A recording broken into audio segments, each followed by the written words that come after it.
coba aja dilihat gagasannya itu yang di-compare, bukan orangnya. Bukan gitu. orangnya. Jadi menurut kalian gagasan mana yang paling efektif, kemudian realistis? Yes, benar. Karena begini ya, hampir di setiap pemilu, misalnya gagasannya ada 10, biasanya hampir selalu sih bahkan, yang tercapai itu paling cuma 7. Nggak mungkin 10-10-nya tercapai. Entah karena memang gagasannya itu sulit untuk dicapai dalam aspek-aspek tertentu, atau memang tidak masuk akal aja gitu. Iya, benar. Nah makanya hal itu kan perlu yang dinilai.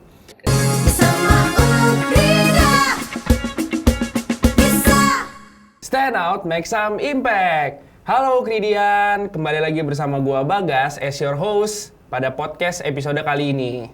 Nah, jadi pada episode kali ini gua mau membahas tentang suatu fenomena yang terjadi 5 tahun sekali, yaitu apa?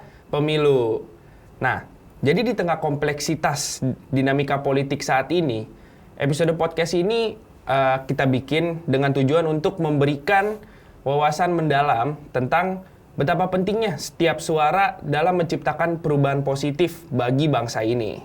Nah, jadi pada episode kali ini, gue ditemenin sama narasumber yang gak kalah kece dari gue, yaitu, boleh Bang diperkenalkan diri Anda? Boleh. Oke, perkenalkan nama saya Randy Handoko. Saya sendiri adalah mahasiswa aktif Universitas Kristen Krida Wacana ya. Jurusan Psikologi angkatan 2020. Dari LK mana? Oke, kebetulan saya dari LK Majelis Perwakilan Mahasiswa. Jabatannya? Ketua. Nah, jadi beliau ini adalah ketua dari MPM Universitas Ukrida, seperti itu guys. Nah, jadi Bang, gue ada beberapa pertanyaan. Jadi tolong dijawab dengan senetral mungkin. Pasti. Pasti ya, oke. BTW ini boleh pakai gua lu apa saya? Boleh pakai gua lu, boleh. Nah, jadi Bang, bagaimana nih peran pemilih dalam menjaga demokrasi dan mengapa partisipasi dalam pemilu itu begitu penting gitu? Oke, sebetulnya gini ya, yang namanya demokrasi tadi berkaitan dengan pemilu kan. Kenapa perannya jadi penting gitu? Karena apapun yang kita putuskan gitu, apapun yang kita ambil, baik itu memilih atau tidak memilih ya, sebelum nanti mungkin akan masuk ke sana gitu. Itu tuh bagaimanapun itu dampaknya akan kembali ke kita. Oke. Gitu. Mungkin kita sebagai mahasiswa gitu kan, yang mungkin khususnya di Ukrida gitu kan, terlihat sih memang agak berjarak gitu dengan politik atau misalnya dengan hal-hal yang sifatnya berkaitan dengan pemerintahan dan lain-lain gitu. Nah, tetapi perlu disadari gitu, kampus Ukrida sendiri pun itu bisa ada, itu tidak lepas dari kebijakan pemerintah gitu. Oke. Kalau misalnya kita nggak diizinkan untuk mendirikan kampus Ukrida ya nggak jadi kampus gitu kan. Kalau misalnya pun kebijakan seperti kurikulum gitu kan, yang teman-teman sekarang mungkin bisa menikmati MBKM dan lain-lain, kalau itu bukan karena kebijakan publik, kebijakan pemerintah, ya nggak akan ada juga gitu. Benar. Makanya ada hal-hal yang perlu disadari gitu, karena apapun yang dipilih itu akan kembali ke kita. Oleh karena itu perannya tentu di situ. Kita kan nggak ingin memilih sesuatu yang mungkin akan membawa dampak yang kurang baik ke kita gitu, khususnya mahasiswa ataupun masyarakat dan lain-lain gitu. Ya nggak perlu sampai memikirkan kita akan merubah bangsa ini sampai bla bla bla gitu.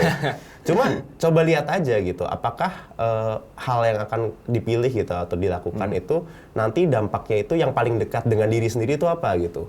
Misalnya apakah yang paling gampang, apakah yang misalnya ketika dengan berkaitan dengan pemilu ini, apakah calon yang akan kamu pilih itu punya concern yang baik gitu soal pendidikan, khususnya untuk mahasiswa di Indonesia. Itu kan hal yang paling gampang gitu sebetulnya. Mungkin salah satunya itu. Oke, jadi kalau kita lihat secara kacamata luas juga ya, para capres kita ini, begitu juga dengan debat-debat yang sudah dilaksanakan, udah lengkap ya debat. Jadi peran pemilih dalam menjaga demokrasi itu penting banget sebenarnya, ya.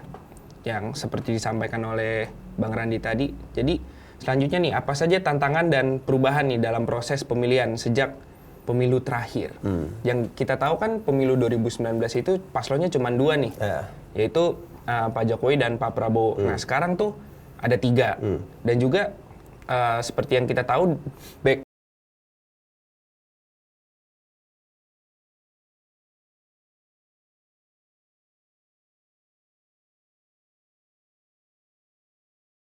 tantangan dan perubahan dalam proses pemilihan nih sejak pemilu terakhir menurut lu? Oke, sebetulnya kalau tantangan dan perubahan itu tantangannya pasti tiap pemilu pasti ada gitu ya. Kayak misalnya kalau mungkin tahun lalu gitu kan, yang paling sering terjadi sih nggak cuma tahun lalu. Tantangannya itu biasanya adalah kebocoran data. Nah, itu dia. Itu kayak hampir di setiap tahun pemilu pasti hampir ada kebocoran data gitu. Kemudian masalahnya adalah surat suara itu yang udah kecoblos. Yang udah kecoblos, duluan, iya benar. Itu kan sebenarnya tantangan-tantangan soal kerahasiaan, kemudian juga independensi dari si KPU-nya sendiri gitu kan. Yes, apakah memang dia benar-benar bisa menjadi penyelenggara yang terpercaya, netral dan lain-lain gitu. Sebenarnya tantangannya di situ. Kemudian kalau misalnya perubahannya yang mungkin perlu, mungkin ini juga jarang dibicarakan gitu. Kalau tahun 2019 ya, itu kan paslonnya 2. Nah, ketika paslonnya 2 ini pasti satu putaran dong. Benar. Ya kan? Karena tinggal siapa aja yang lebih banyak yang di atas 50% gitu, plus 1.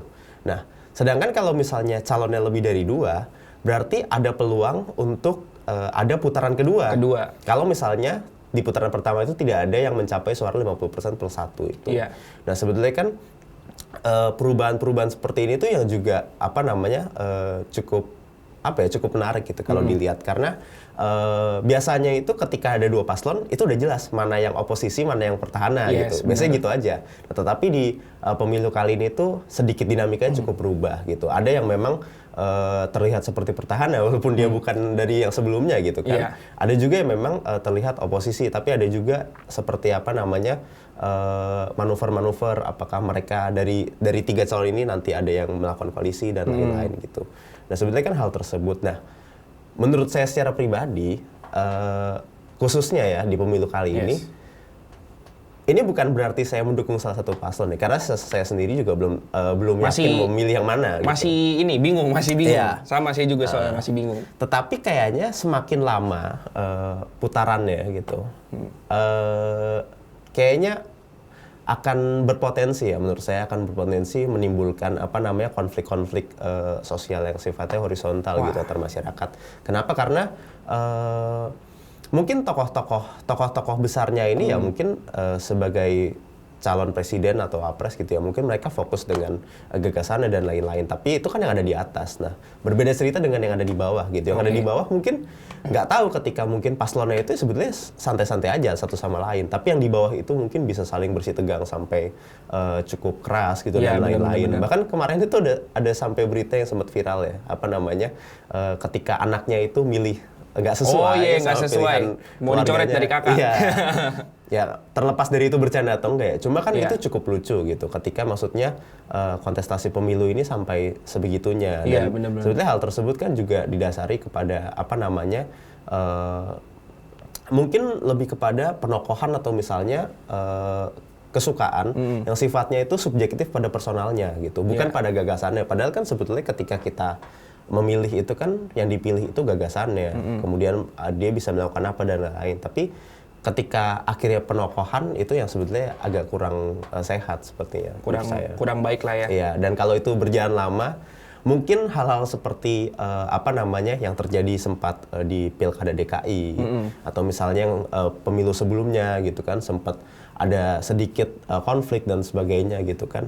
Ditakutkannya akan seperti itu lagi. Nah, ini ngomong-ngomong, karena tadi gue dengar lu menyinggung tentang media sosial dan tokoh-tokoh mungkin yang bisa kita sebut sebagai selebgram atau artis-artis gitu. Nah, gue mau sedikit menanya nih.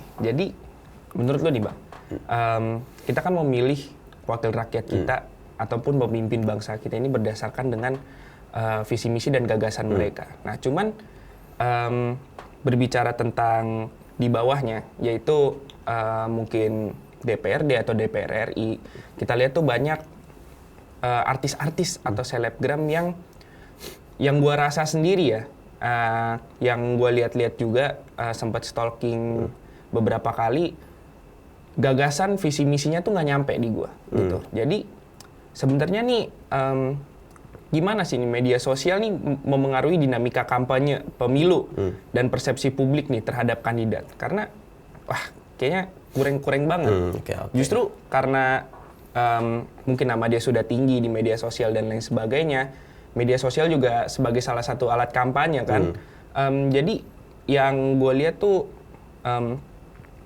calon-calon yang justru memiliki visi misi dan gagasan bagus tuh kependem sama mereka seperti itu. Oke, ini cukup menarik gitu, karena mungkin ini sharing sedikit gitu ya. Oke.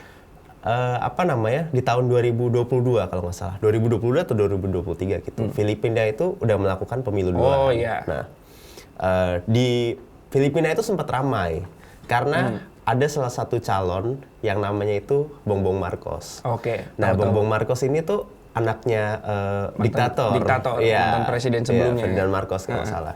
Nah, pada saat itu polanya ya, itu agak sedikit mirip dengan yang terjadi di Indonesia saat ini, khususnya kepada salah satu tokoh gitu ya. Tapi maksudnya tidak ada intensi untuk menjatuhkan atau sebagainya macam gitu. Cuma ini untuk melihat yang saya lihat aja gitu. Yeah. Nah, Bongbong Marcos itu menggunakan sosial media untuk merubah branding image-nya dari anak diktator itu menjadi sosok yang lebih baik dan macam-macam gitu. Dan itu tuh dilakukan gencar gitu, ditambah oleh influencer dan segala macam gitu. Bahkan membangun narasi-narasi yang sepertinya juga ada di pemilu sekarang gitu. Untuk dalam artian itu kayak cuci image di sosial media. Pencitraan. Iya. Pencitraan dulu. Mungkin lebih parah dari pencitraan. Kalau pencitraan kan maksudnya ya memang dari misalnya tokohnya A gitu, jadi A+ gitu. Tapi kalau ini A itu bisa jadi C gitu. Jadi dia ingin menghapus image ayahnya gitu dari keluarga diktator ini menjadi orang yang baik gitu. Benar. Di sosial media. Dan saya nggak tahu ya menyebutnya sayang atau bagaimana, tetapi akhirnya dia menang. Yeah. Bongbong Marcos itu akhirnya terpilih untuk menjadi presiden Filipina gitu. Yes. Dan mungkin hal tersebut itu kenapa bisa? Karena dia ini secara khusus menyasar pemilih dari generasi yang milenial yang lebih muda gitu. Yeah. Nah, orang yang lahir di generasi yang muda mungkin kan nggak banyak ya. Atau misalnya mungkin belajar sejarah di sekolah, tapi kan maksudnya tidak banyak yang mempelajari sejarah sedalam itu. Akhirnya dilihat itu memang, mungkin memang Bongbong Marcos ini adalah orang yang berbeda. Iya, mungkin kayak memberi dampak pada negara dan segala macam gitu. Tidak dilihat sebagai masa lalu dosa-dosanya lah gitu. Iya, benar. Akhirnya itu tergeser dan dianggap di milenial, mungkin memang begitu gitu. Karena milenial maksudnya tidak merasakan langsung, tidak hadir di pada masa saat itu gitu kan. Yeah. Nah, akhirnya dia menang dan sebagainya gitu kan. Dan walaupun sekarang beritanya juga ada kebijakan-kebijakan yang lumayan kontroversial yang dibikin sama Marcos gitu. Nah, itu kan sebenarnya yang ditakutkan juga terjadi di Indonesia. Walaupun saya tidak mengatakan salah satu dari 3 capres ini adalah orang yang buruk seperti itu gitu. Yes. Cuma ketika akhirnya cara yang dipakai itu sama di sosial media adalah lebih kepada brandingnya aja gitu kan. Mungkin yang sekarang adalah yang tren itu joget-joget. Kemudian yang joget gemoy. Iya, salah satunya salah gitu satunya kan. itu. Tetapi hal tersebut kan tidak menjamin gagasannya akan baik gitu. Ini kepada semua paslon ya, bukan cuma salah satu gitu. Karena yang melakukan gimmick seperti itu tidak hanya satu gitu. Nah, kemudian yang cukup disayangkan di sosial media adalah selain opini narasi yang dibangun, kemudian gimmick-gimmick yang banyak tadi gitu kan. Yang cukup disayangkan adalah narasi-narasi hoax gitu. Iya. Atau misalnya banyak banget tuh berkeliaran di sosial media. Nah, hoax ini juga yang lebih disayangkan lagi adalah dikeluarkannya itu tidak cuma oleh public figure gitu tuh. Tetapi ada juga ini mungkin bukan hoax gitu, tapi narasi-narasi yang dibangun dengan beberapa sentimen. Iya, benar-benar. Mungkin seperti ada sentimen ras, kemudian budaya ataupun bahkan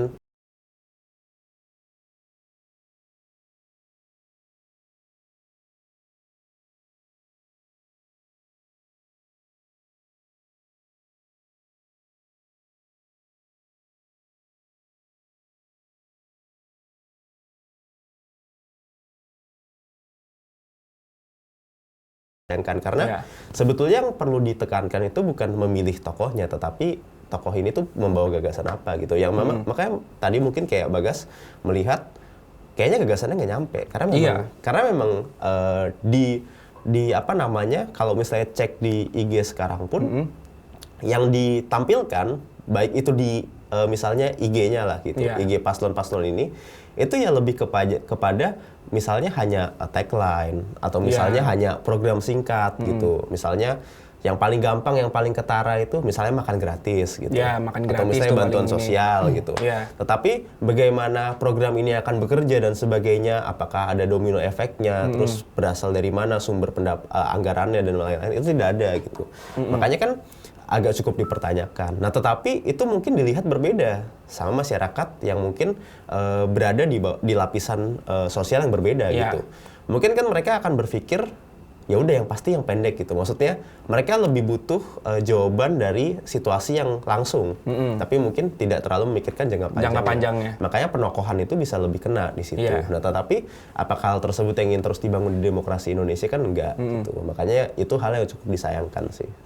Berarti kalau yang dari gue lihat itu justru influencer ini digunakan mungkin sebagai salah satu alat. Bisa jadi begitu ya?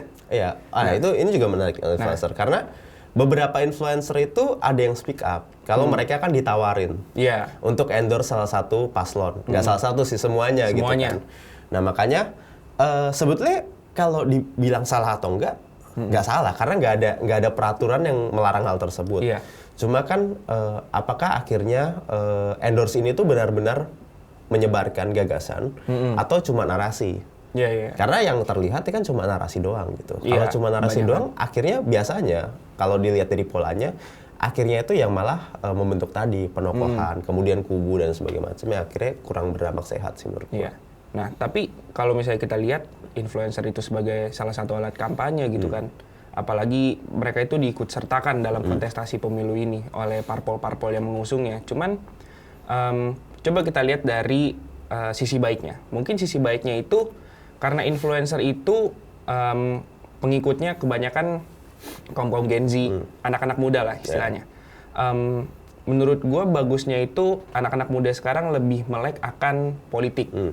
Jadi mereka itu istilahnya disuguhin informasi terus lah tentang pemilu ini dan lain sebagainya. Tapi banyak juga anak-anak muda yang gue lihat nih apatis. Nah, belakangan ini nih istilah apatis ini sering merajalela nih di kalangan anak muda ya, termasuk mahasiswa.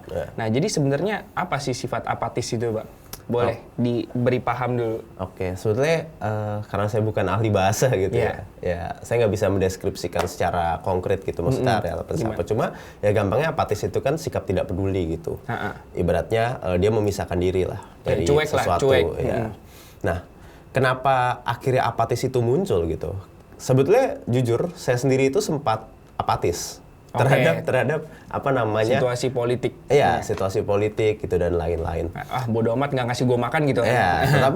Tetapi akhirnya ada beberapa hal yang dirasa ini mau siapapun ketika kalau semuanya apatis, kayak dampaknya juga tidak akan baik gitu. Benar. Nah, dan kalau yang dari saya rasakan sendiri, kenapa mungkin kaum muda gitu merasa banyak yang apatis soal politik Indonesia, karena dirasa politiknya itu sebetulnya seperti memang sebuah hal yang sudah diatur gitu. Mau mungkin fair-fairan gitu. Siapapun yang nanti akan naik itu kan si tokoh ini, dia itu nggak maju sendiri. Tetapi kan di belakangnya banyak. Ada partai, ada pengusung, kemudian ada apa namanya kaum-kaum tertentu gitu, orang-orang yang punya banyak kepentingan. Jadi mungkin oke lah gini, misalnya kita bisa bilang ada satu tokoh ini yang contoh oke nih, tetapi di belakangnya ini kita melihat sepertinya ada orang-orang yang kurang oke gitu. Itu kan sebenarnya kayak sama aja, akhirnya juga kebijakan atau misalnya hal yang dia perbuat juga tidak akan bisa maksimal gitu. Ketika akhirnya itu pemerintahan itu nggak cuma dipegang sama satu orang, tetapi ada banyak tangan di belakangnya mungkin yang tidak terlihat yang juga ikut campur tangan gitu. Kayak mungkin contoh gitu, ini contoh aja ya gitu ya. Kita bisa melihat perbandingan di periode pertama Pak Jokowi menjabat sama periode kedua Pak Jokowi menjabat. Di periode pertama masa presiden itu biasanya secara pola ya, itu dia akan kerja lebih keras. Benar. Biasanya seperti itu. Nah, di periode kedua itu biasanya akan lebih santai gitu. Iya. Dan kalau kita lihat dari susunan kabinet aja itu perubahannya cukup drastis. Banyak. Dan apa namanya, akhirnya mungkin kalau dilihat dari beberapa indeks dan lain-lain gitu, mungkin bisa dicek datanya. Di periode pertama itu justru jauh lebih apa namanya, lebih gencar gitu. iya, lebih gencar gitu. Nah, di periode kedua nih agak cukup slow. tanda tanya, ada banyak tanda tanya gitu. Karena biasanya di dalam demokrasi itu ada yang namanya oposisi sama pihak pemerintah. Nah, kenapa tanda tanya? Akhirnya pihak oposisinya itu dirangkul semua. Mungkin ini juga bukan kemauannya si Pak Jokowi secara personal gitu, tetapi kan ada banyak kepentingan partai politik di belakangnya, karena secara pemerintahan itu nggak bisa berjalan sendiri. Bener. Di dalamnya juga ada susunan partai-partai politik gitu kan, baik itu di DPR, pemerintah dan lain-lain gitu. Nah, akhirnya hal ini tuh sebetulnya yang dilihat atau mungkin dirasakan sama kaum muda gitu, yang mungkin sedikit melek dengan politik dan lain-lain, kayak dirasa siapapun orangnya yang jadi presiden, kalau misalnya masih ada orang-orang tertentu yang duduk atau berdiri di belakangnya, kayaknya tidak akan ada banyak perubahan yang signifikan gitu, ya, karena balik lagi ada kepentingan tertentu. Nah, itu juga pola itu terbawa di pemilu kali ini, karena maksudnya kita lihat dari 3 calon ini, orang yang ada di belakangnya kan sama. Oh, iya, benar Atau juga misalnya apa namanya, ya tangan-tangan tidak terlihat itu di belakangnya kan sama. Iya, benar, gitu. benar. Jadi sebetulnya kayak ini tuh cuma mungkin ya yang dirasakan cuma ajang ganti tokoh depannya aja, ganti mukanya doang, tapi belakangnya sama. Iya, Oleh karena itu kan apa sih jaminan untuk kebijakannya itu akan signifikan? Ya nggak ada. Mungkin itu yang akhirnya dirasakan membuat cukup apatis atau pesimis dan lain-lain. Mungkin itu salah satunya sih. Nah, kalau gue sendiri pribadi ya, gue juga sama sebenarnya. Sempat apatis dulu, karena kan pemilu tahun 2019 itu gue masih belum punya KTP, jadi belum bisa nyoblos gitu. Selain dari itu juga, selain gue nggak bisa nyoblos dan lain sebagainya itu, karena di 2019 itu seperti yang kita singgung tadi, penyelenggara pemilunya ini justru banyak melakukan blunder. Jadi pertama kayak nggak punya KTP, nggak bisa nyoblos, nggak peduli juga sama situasi politik, ditambah nggak peduli lagi sama blunder-blunder dari penyelenggara pemilu ini. Nah, kalau menurut pandangan lo nih sekarang di pemilu tahun 2024 ini, bagaimana kinerja dalam penyelenggara pemilu dalam pemilu tahun ini? Oke. Kalau yang dari gue lihat sih, kayaknya masih banyak sih blundernya. Cuman ya mungkin sekarang bisa lebih solutif kali ya mereka itu. Oke, mungkin ini juga mungkin kritik langsung ya kepada KPU-nya gitu kan. Nah, karena kalau dari hal-hal yang mungkin membuat kita ya, masyarakat itu percaya sama KPU, itu akhirnya agak sedikit dipertanyakan. Karena dari awal aja sudah banyak kasus-kasus kan, seperti data bocor, kemudian ada surat suara yang udah tercoblos dan lain-lain. Itu maksudnya apa jaminan gitu nanti ketika pemilunya berlangsung itu akan berjalan lebih jurdil gitu kan. Bahkan sebelum itu terselenggara aja udah banyak gitu kan, maksudnya hal-hal yang seperti itu. Nah, kemudian pada saat itu Krida sempat bikin acara, itu yang mengundang dari KPU DKI atau Jakarta Barat ya, saya lupa gitu. Pokoknya dari KPU Jakarta dan Barat kalau nggak salah. Iya, itu datang ke Krida gitu. Kemudian kami beberapa LK itu diberikan kesempatan untuk bertanya, mewakili mahasiswa bertanya tentang KPU. Saya sendiri menanyakan hal yang sama. Apa jaminan KPU untuk kita sebagai mahasiswa khususnya itu bisa percaya dengan si penyelenggaranya nih, nggak usah calonnya dulu, si penyelenggaranya aja.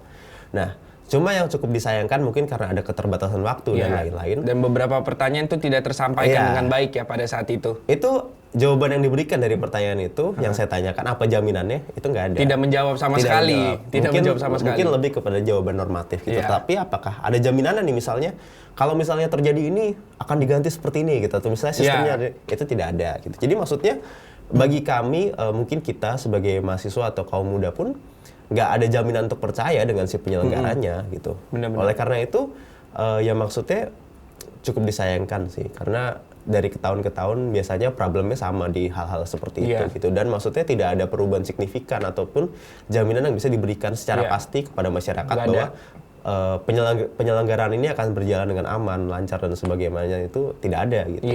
Oleh karena itu ya balik lagi, nggak kaget ketika banyak mahasiswa atau banyak masyarakat yang apatis karena nggak cuma dari calonnya, dari penyelenggarannya sendiri dipertanyakan, udah bikin mager gitu ya. Ya makanya hal seperti itulah.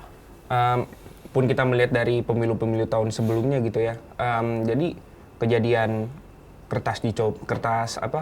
pemilihan dicoblos itu udah sering kita dengar lah, bahkan dari sebelum 2019 dan seterusnya. Bahkan sampai sekarang itu mungkin kita lihat belum ada kebijakan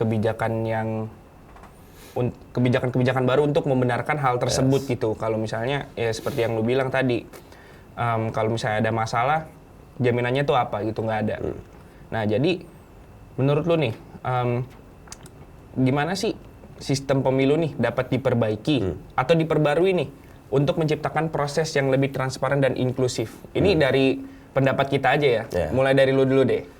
Sebetulnya kalau langsung solusi, mungkin gue langsung disclaimer, gue sih nggak bisa langsung ngasih solusi yang pasti juga, karena maksudnya satu, gue bukan orang yang ada di dalam situ dan gue tidak tahu sistemnya, tidak mengerti sistematisnya ya, langsungnya itu seperti apa. Cuma kalau yang gue lihat ya, sebetulnya kan sistem itu kan dibuatnya sama manusianya kan, sama pribadinya.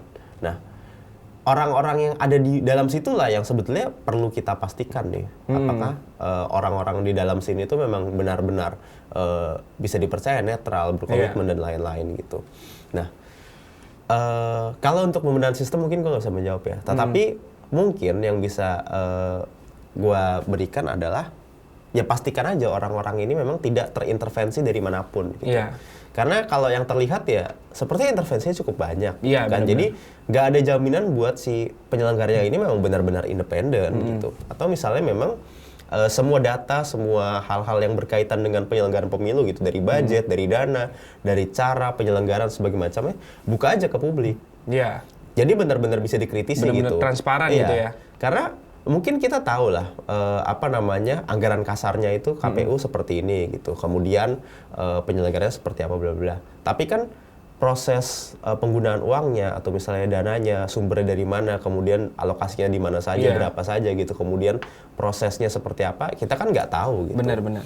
Jadi mungkin kalau misalnya hal tersebut dibuka, ya setidaknya ada sedikit lebih jaminan kita untuk percaya, karena setidaknya ketika kita tahu maksudnya uang pajak kita itu bergeraknya kemana, digunakan untuk apa, bentuknya seperti apa, mungkin ada sedikit jaminan kepercayaan gitu. Dan yang mungkin bisa dijadikan jaminan adalah kalau misalnya terbukti ada beberapa pihak yang menyalahi aturan atau tidak maksudnya bekerja sesuai dengan tupoksinya, misalnya melakukan kesalahan dan lain-lain yang memang itu merugikan bagi penyelenggaraan KPU, demokrasi dan negara, menurutku copot aja. Langsung di-cut aja. Karena ketika ada tindakan tegas seperti itu, justru rakyat mungkin akan bisa lebih percaya sih. Benar. Kalau dari gue sendiri sih, mungkin tadi saran lu itu sebenarnya itu saran yang bukan cuman buat KPU sendiri sih, bahkan bagi seluruh lembaga pemerintahan gitu ya, untuk soal transparansi gitu. Kalau dari gue sendiri sih, ya simpel aja, karena gue juga nggak tahu sistematisnya bagaimana.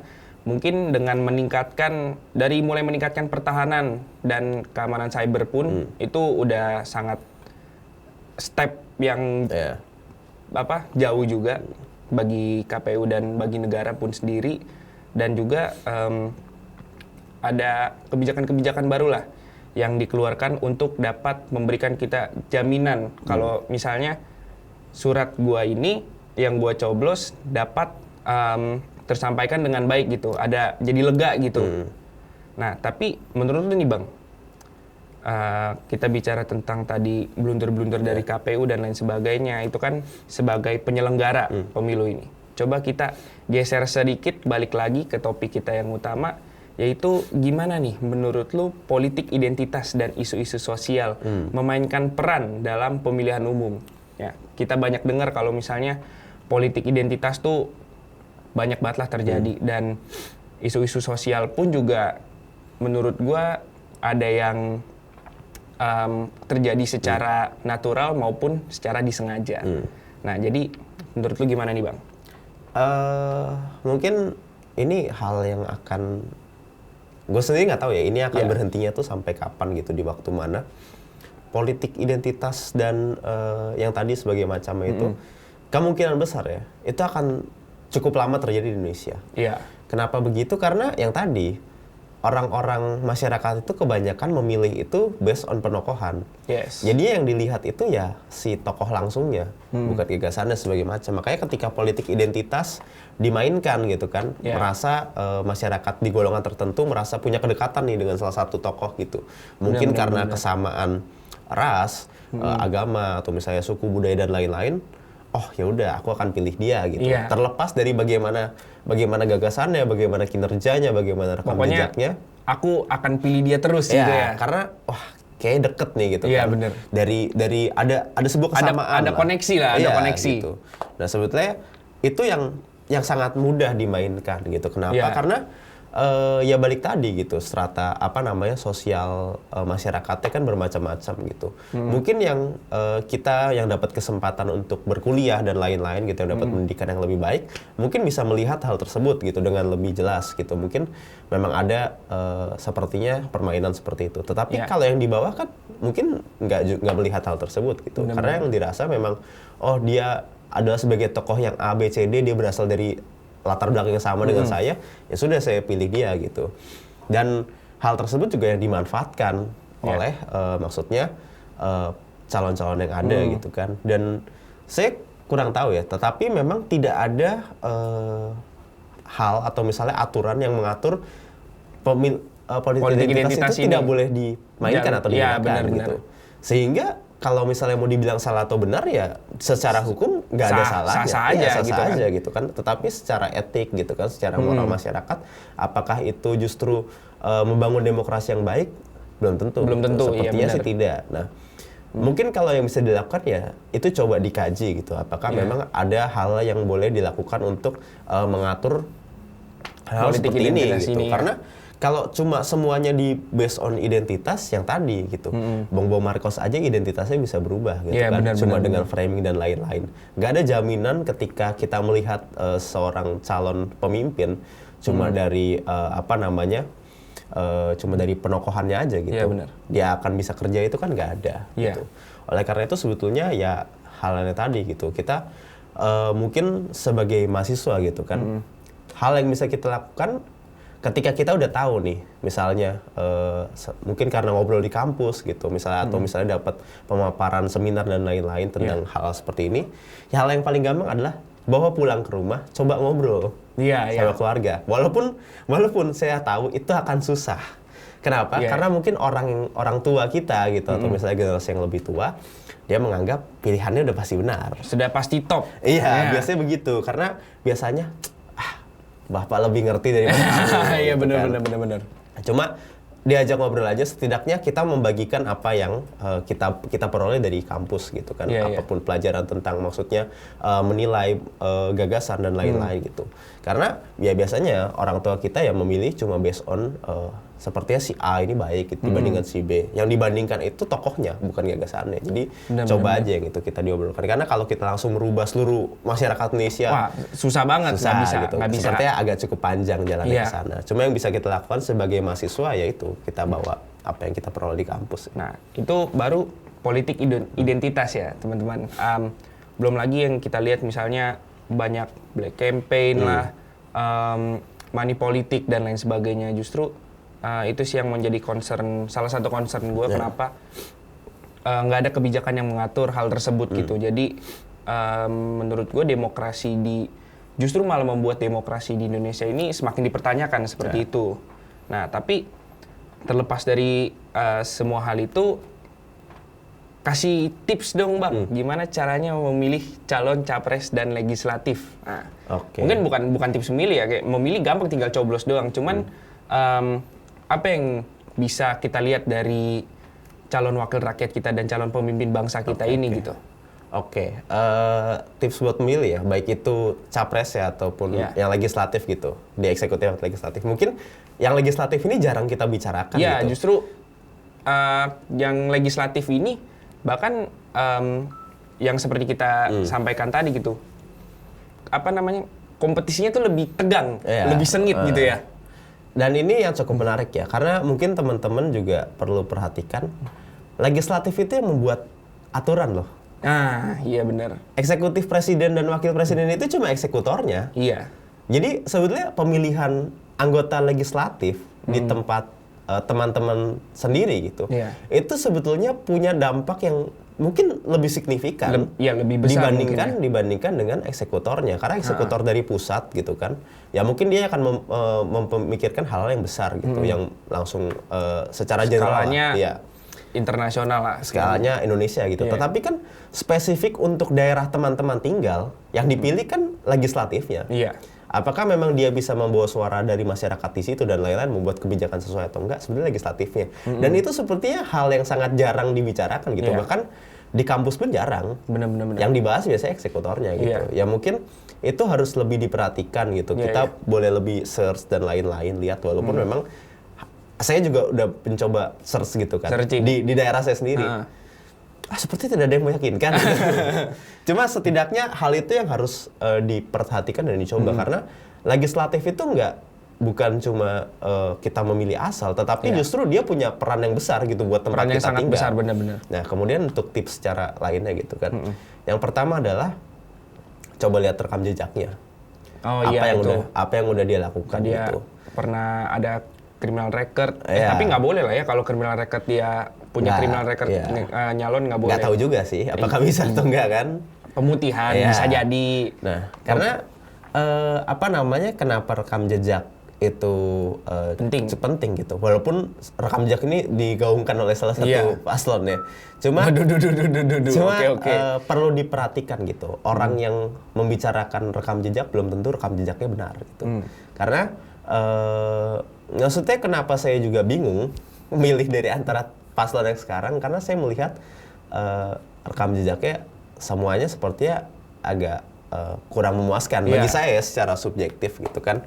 Kemudian adalah selain rekam, karena kita untuk melihat bagaimana orang bisa bekerja itu dia dari apa yang sudah dia lakukan.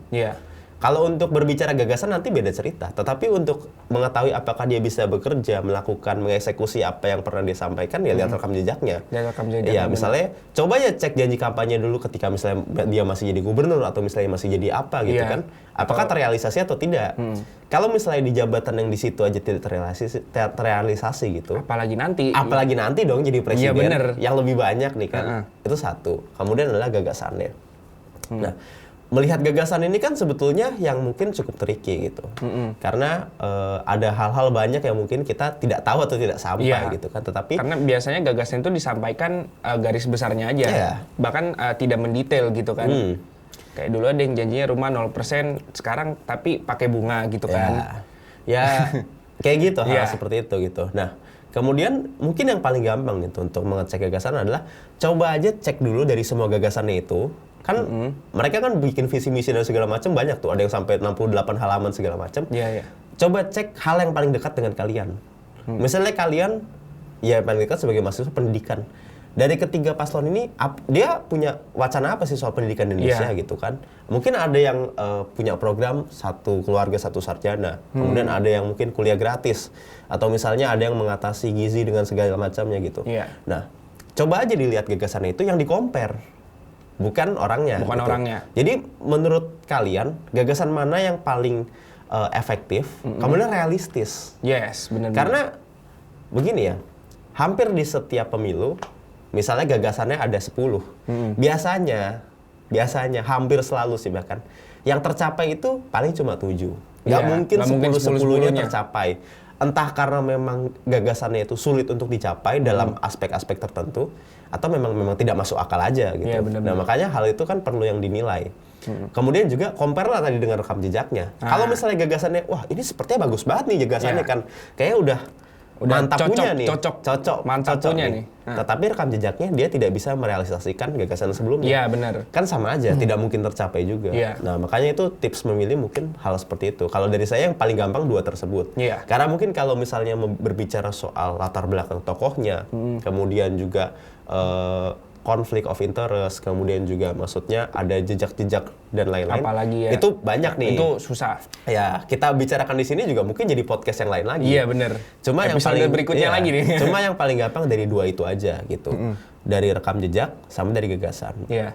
Dari dua itu sebetulnya udah cukup bisa melihat gambaran kurang lebih ke depannya seperti apa sih. Yes, bener-bener. Gue setuju banget sama Bang Randi. Kalau misalnya lu mau tips memilih ya seperti itu. Itu calon eksekutif maupun legislatif ya. Jadi teman-teman harus banyak searching, teman-teman juga harus banyak melirik detail-detail yang ada gitu ya. Karena bahkan kalau mau searching juga, kadang media itu suka manipulatif. Nah, jadi pastikan sumber kalian tuh terpercaya. Oke teman-teman, jadi sekian.